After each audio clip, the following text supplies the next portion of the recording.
বসে আল্লাহ তাআলা বলবেন, এই হাফিজে কোরআন, তুমি কোরআনের আয়াতগুলো পড়তে থাকো আর জান্নাতের স্তরের মধ্যে চড়তে থাকো। তোমার মাকাম, তোমার ঠিকানা, তোমার জায়গা ওখানে গিয়ে শেষ হবে যেখানে গিয়ে তোমার কোরআনের আয়াত শেষ হবে। তার মানে বোঝা গেল যে ওই হাফিজে কোরআন কে আল্লাহ তাআলা কত বড় মর্যাদা দিবেন। শুধু তাই নয়, হাফিজে কোরআনের মা বাবাকে কালকে নূরের তাজ পরিধান করানো হবে।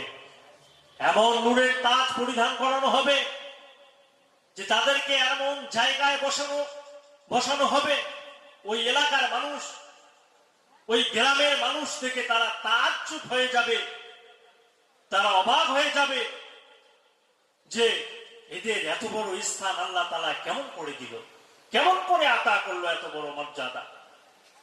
তাকে জিজ্ঞাসা করা হবে, ভাই কি ব্যাপার, তোমার পরনে দেখি সেই নূরের তাজ।